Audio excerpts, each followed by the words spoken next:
Vuelve, como todos los lunes, ya comenzó el lunes pasado, el Centro Interdisciplinario de Investigaciones en Género llega aquí a Señal de Ajuste para traernos una de las tantísimas investigaciones, evaluaciones, análisis que desarrolla y que tienen una relación directa con el género, pero es muy variado. Hoy está Gisela Manzoni, profesora y doctora en Historia de la Facultad de Humanidades y Ciencias de la Educación. Trabaja como docente en la misma facultad, es becaria postdoctoral del CONICET y la lista sigue porque eso nos va a pasar todos los lunes, que el currículum es extenso. Así que por ahora lo sintetizamos así. ¿Cómo estás, Gisela? Bien, ¿qué tal? ¿Cómo les va? Gracias por la invitación. Bueno, gracias a vos. Gracias por venir porque sabemos que encima con esta lluvia y demás, sabemos que bueno, uno corta horarios para Me trajo el sur. Exactamente. Bueno, nosotros simplemente tiramos la punta del tema, pero que nos parece absolutamente interesante y original, aunque no parezca cuando lo mencionemos, que tiene que ver con la guerra, con el pacifismo, con el militarismo, con la paz, con un montón de conceptos que van alrededor y donde también la mujer, cuál es el rol de la mujer allí. Yo estoy tirando puntas simplemente de disparadores, ¿no? Pero bueno, vos has investigado mucho, has trabajado mucho sobre esto. Sí, hace varios años que vengo trabajando con estas temáticas, particularmente lo que intento ver es como el recorrido del movimiento antimilitarista en Argentina, y ahí también es interesante poder pensar que hay algunas palabras, algunos conceptos que nos suelen sonar como sinónimos, pero no lo son, que es el antimilitarismo, el pacifismo y el antibelicismo, tienen muchas diferencias y encontronazos, digamos, entre ellos. Y un poco mi trabajo tiene que ver con poder identificar bien estas posturas, los lugares donde se encontraron y los lugares donde se distanciaron, pero también, sobre todo, poder pensar que hay un historiador que se llama Todorov, que a mí me gusta mucho. Sí, me gusta mucho porque él plantea una cuestión así, digamos, dicho de manera simple, que siempre nos han mostrado la historia de la conquista y nos han dejado poco espacio, o hemos puesto poco espacio en poder ver la historia de la resistencia. Y el movimiento antimilitarista en Argentina existe desde que existe el militarismo casi. Siempre ha habido gente históricamente que se ha resistido a ese militarismo, que ha ido cambiando de formas. También pensando en la historia particular de nuestro país y de América Latina, pensar que muchas veces interpretamos el militarismo como la injerencia o la irrupción de las Fuerzas Armadas en el gobierno. A los gobiernos de facto, claro, la dictadura. Pero el militarismo es mucho más que eso, y el militarismo existe en democracia, digamos, claro, y ha existido siempre.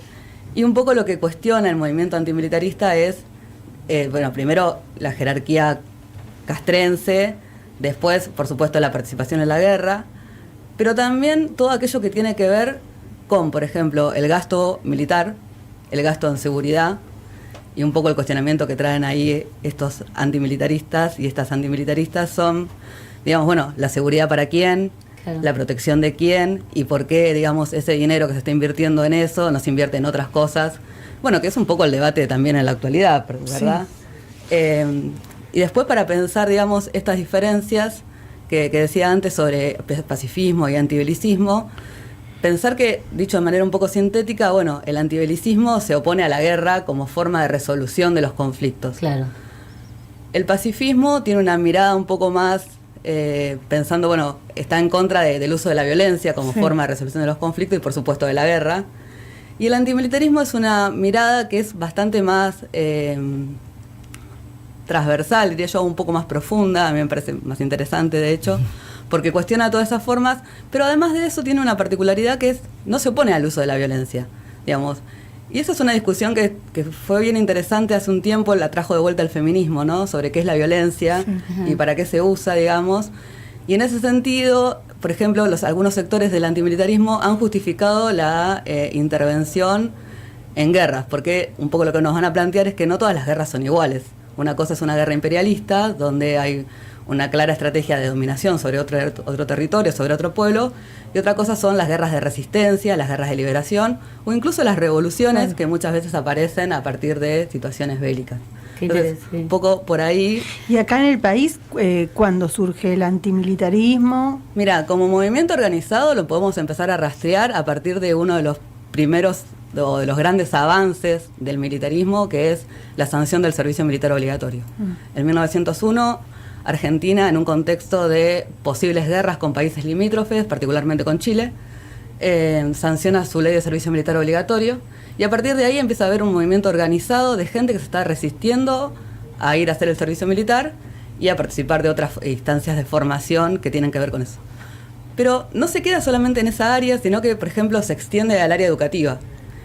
Esta gente que está militando en contra de la guerra y en contra del militarismo va a tener una mirada bastante crítica y unas propuestas muy interesantes, por ejemplo, sobre cómo pensar la educación. Dice, bueno, ¿cuánto de esta lógica en la cual una vez que se declara una guerra, la gente quiere ir a la guerra? Porque eso es muy loco, digo, si uno lee relatos de intelectuales que fueron jóvenes en la Primera Guerra Mundial, que fue una guerra que marcó la historia de la humanidad, digo, lo que ellos cuentan es que cuando se declaró la guerra había un montón de gente joven festejando el inicio de la guerra, ¿no? A pesar de que, de alguna forma, siempre la humanidad tiene registro de lo que la guerra significa. Entonces, digamos, en ese sentido... era un buen plan ir a la guerra. Era un buen plan, y además, bueno, acá yo pertenezco al Centro Interdisciplinario de Estudios en Género, y un poco mi trabajo tiene que ver con pensarlo en términos de género. Claro, esto, ¿no? Sí. Digo, ¿qué implicó para las mujeres la guerra? ¿Qué implicó para los varones la guerra? Por ejemplo, pensar ¿qué tienen que ver la guerra con las crisis de la masculinidad? Sí. ¿No? Digo, en estos momentos donde estamos en una situación mundial de estallidos de guerra por todos lados y de crisis de la masculinidad también por un montón de lados, bueno, pensar esa asociación me parece que da un montón de puntas, no sé si para respuestas, pero sí para preguntas, me parece. Claro. Sí, para preguntas, es interesante. Sí, de hecho, el surgimiento de las guerras en relación a esta masculinidad que está en crisis, como reafirmarse en esas guerras, ¿no? También esas identidades, no sé, estoy diciendo algo que se me ocurre. No, sí, pero bueno, en ese sentido, digamos, hay parte de esa feminidad, de esa masculinidad que se busca y que se pone en discusión también con las guerras. Porque un poco hay una historiadora muy famosa que se llama Joan Scott, que un poco la pregunta que se va a hacer es, bueno, muchas veces desde la historia de las mujeres se ha tratado de ver o de pensar cómo participaron las mujeres de tal guerra o de tal otra guerra, o si participaron o no. Bueno, ahora, por ejemplo, con lo de Malvinas aparece muy presente esto del grupo de enfermeras y otras mujeres vinculadas más con la atención de la salud, que fueron parte de la guerra. Si bien obviamente es importante e interesante poder pensar eso, bueno, pensar de alguna manera cómo las guerras cambiaron o reforzaron las relaciones de género a partir de ese acontecimiento, ¿no? En la mayoría de los casos las han reforzado más que modificarlas. Claro. Sí, pienso en Paraguay, por ejemplo, ¿no? Como quedó devastado ese país y una matanza, digamos, de los varones, que eran los que iban al frente, pero las que se quedaban eran las mujeres, y terminaron quedando ellas, cambiando totalmente su rol, su tarea, pero no modificando, creo yo, no modificando el rol del varón y la mujer, sino casi que pronunciándolo más todavía. Reforzándolo. Sí, algo parecido pasó con la Primera Guerra y con la Segunda después, digo que son como los grandes ejemplos de la humanidad, digo, donde las mujeres fueron llamadas a cumplir un montón de tareas que durante mucho tiempo se les fueron negadas completamente solo por su condición de mujeres. Claro. ¿No? Y después que terminó la guerra, no hubo una salida abiertamente de las mujeres de los lugares tradicionales, sino al contrario, hubo un reforzamiento de esos lugares tradicionales.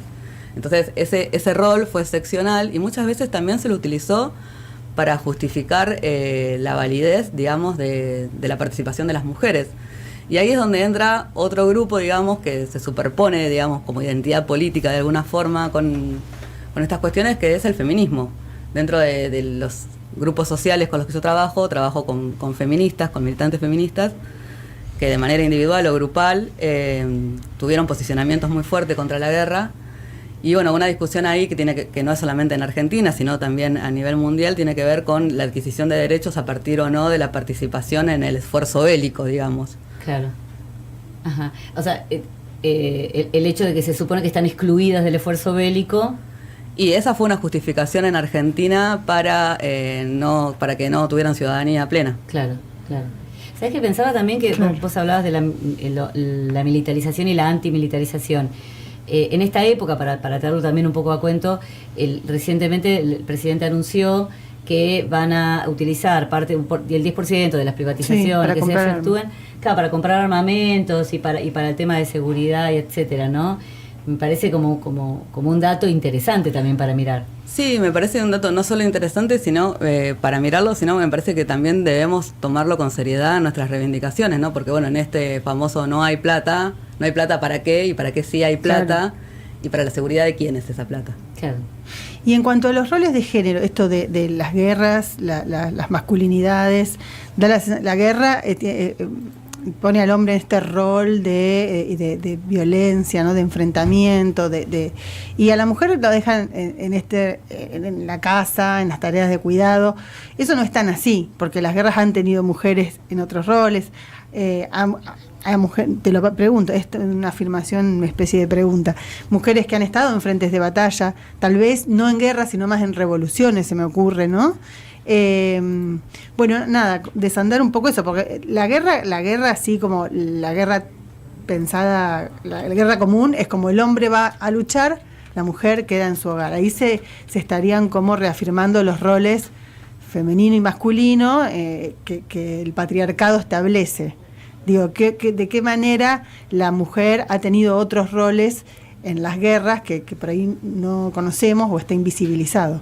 Las mujeres han participado en todas las guerras de manera voluntaria o involuntaria, digo, porque acá también me parece interesante pensar una cuestión, por ejemplo, no sé, ¿qué pasa con la violencia sexual en contextos bélicos? ¿No? Digamos, también eso, ¿no? La violencia de guerras o la violencia sobre la población civil no es igual para varones y para mujeres, digo, porque esto, digamos, hay muchas compañeras que trabajan con esta cuestión en particular, digo, pero la violencia sexual es una de las violencias que más circula en los lugares arrasados por la guerra. Los cuerpos de las mujeres han sido siempre parte del territorio a conquistar y a disputar, ¿no? Pero además de eso, en esta división que vos nombrabas recién muy bien, digamos, si bien los varones son llamados al frente a tomar las armas y a defender la patria, las mujeres son asociadas con ese lugar de la paz y de la armonía. Y acá hay una parte interesante de un poco del trabajo que yo hago, o que me gusta desarmar a mí, que tiene que ver con que también la genealogía que se ha construido sobre la paz es netamente masculina. Claro. Si vos agarrás un listado de cuáles son los premios Nobel de la paz, más allá, digo, particularmente este año con el que se dio, sí, es un tema con eso, sí, digo, sí. Más allá de lo que significa un premio Nobel de la paz o de cuánto lo podemos poner en juzgamiento, digo, son muy pocas las mujeres que han recibido el premio Nobel de la paz. Porque ya son pacíficas, ¿no? Sí, o porque sus labores políticos no fueron valorados. Y aparte, en la mayoría de los casos hay algunas excepciones, como Paulina Luigi en Uruguay, digo, pero pensar que el trabajo diplomático para las mujeres también estaba vedado, porque como no tenían directamente, digamos, representación política o ciudadanía plena, digamos, en muchos países, la diplomacia también fue durante mucho tiempo patrimonio de los varones. Y en general, o durante mucho tiempo, los premios Nobel se entregaron en ese sentido. Entonces, esa historia de la paz, siguiendo ese orden dicotómico que vos armaste recién, muy bien, la historia de la paz debería ser más protagonizada por las mujeres. Sin embargo, estaba completamente protagonizada por varones. Claro, mirá vos, me hace acordar viste que te dicen, bueno, las docentes son en su mayoría el 90% mujeres, pero cuando vas a los sindicatos, todo varones lo que y si vas a agarrar una lista de los ministros de educación son también, casi todos varones. Exactamente, sí. Bueno, hoy justo ahora tenemos en la provincia una mujer, pero en general es cierto, en las provincias vas mirando y sucede eso. Sí. Tiene que ver con el poder, calculo yo. Digo, una cosa es el rol de género que te doy o que te correspondería en esta sociedad, y otra cosa es, o en todo caso dentro de ese rol de género no te corresponde el poder. Sí, claro, el poder y las decisiones. Y también me parece interesante para pensar en términos de género, cuando se reclama en esta vieja lógica de diferencia e igualdad entre varones y mujeres o en cuestiones de género, digamos. A mí me hace un poco de ruido a veces cuando desde el feminismo, desde algunos sectores del feminismo, se reivindica que parte de ese acceso a la igualdad tiene que ver con ocupar cualquier cargo o cualquier cosa que hacían los varones. Yo la verdad que no sé en cuánto suma que las mujeres podamos ejercer cualquier rol dentro de las Fuerzas Armadas o, no sé, ejércitos como el de Israel en este momento que se ponen como modelo porque tienen homosexuales adentro de sus fuerzas o personas trans. ¿Eso es un adelanto realmente para las diversidades sexuales, para las personas trans, para el feminismo, que puedan ocupar cargos de ese tipo? Yo lo pondría entre signos de pregunta si realmente es o no así, ¿no? Claro. Claro. Porque pensar sobre todo de vuelta, ¿no? ¿Qué intereses defienden esos ejércitos, esos estados en función de esos colectivos?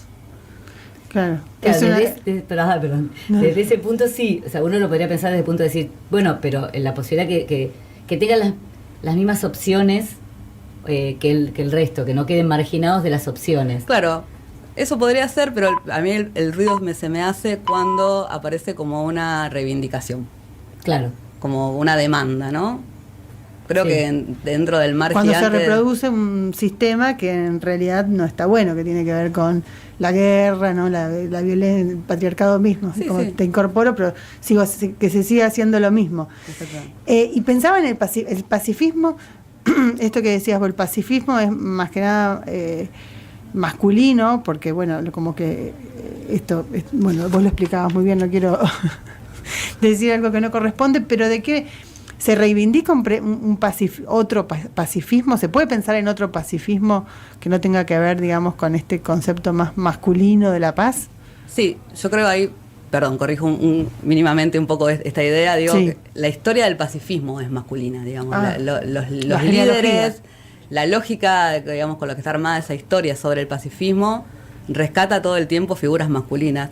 Y un poco lo que yo intento ver con mi trabajo, en articulación con los trabajos que se están haciendo en otro montón de lugares del mundo, tiene que ver con pensar la relación entre feminismo y pacifismo. Porque si la miramos particularmente aquí en Argentina, la verdad es que las feministas que podemos rastrear el feminismo, que La Plata es un lugar importantísimo para pensar ese feminismo, ya vendrá alguna otra compañera que les contará sobre eso, digo, desde que nace el feminismo en Argentina está muy vinculado con la lucha por la paz. Entonces digo, hay una relación muy imbricada ahí entre feminismo y pacifismo. Claro.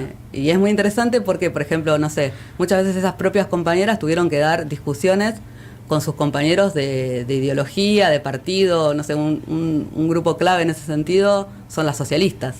Digo, muchas veces personajes que como Alicia Moró, por ejemplo, tenían posiciones mucho más radicales en función de la guerra y del pacifismo que sus propios compañeros de partido político. Claro. Y tenían discusiones muy ardientes entre ellos, digamos. Claro. Y eso quedó más invisibilizado en la historia. Completamente, más invisibilizado. Porque incluso figuras como, no sé, Alicia Moró, que es una persona muy conocida dentro del feminismo, las trayectorias que hay sobre ellas no destacan este aspecto de su trayectoria, que fue muy interesante y digo que lo llevó adelante durante toda su vida, desde que comenzó su militancia en grupos de librepensadores hasta que se murió, digamos, fue una muy activa militante pacifista, Alicia Moró. Claro. Es súper interesante. Gisela, bueno, estamos hablando con Gisela Manzoni, ¿no? Todo este material, siempre está bueno también decir, para aquellos que les pueda interesar, a dónde pueden ir si quieren ir a buscar esto. Bueno, particularmente Internet hoy es como base de información de muchísimas cosas. Nosotras en la página del centro también tenemos organizada todo este material en una pestaña que se llama Recursos. Entonces ahí hay varias cosas para poder descargar, algunas que tienen que ver con un lenguaje un poco más científico, otras que tienen que ver más con la divulgación, que es un aspecto al que le tratamos de poner bastante esfuerzo en el centro, todas las personas que somos parte. Y después otro lugar donde es fácil encontrar información o material para leer es el repositorio de memoria académica que tiene la Facultad de Humanidades, donde está un poco la producción de cada una de las personas que investigamos ahí adentro, ¿no? O sea, en el Centro Interdisciplinario de Investigaciones en Género, allí googlean, se meten en la página, nosotros hemos estado chusmeando, tienen podcast también, tienen bastante material, porque digo, para poder darle continuidad es súper interesante. Gisela, te agradecemos un montón esta columna. Quería decir una cosita más. Dale. Me parece interesante también pensar ahí como la responsabilidad que nos atraviesa como personas que estamos vinculadas con el mundo de la ciencia, de la educación, de lo intelectual, ¿no? Digamos, quizás sea una cosa ahí media utópica pensar que no podemos acabar con la guerra, pero sí me parece que es parte de nuestra responsabilidad poder mostrar lo que es la guerra, el horror que significa la guerra, quiénes son los que históricamente han ido a poner el cuerpo a la guerra, que siempre han sido los sectores populares, digamos, y lo que eso implica y quienes también se llevan el rédito de esas guerras, claro.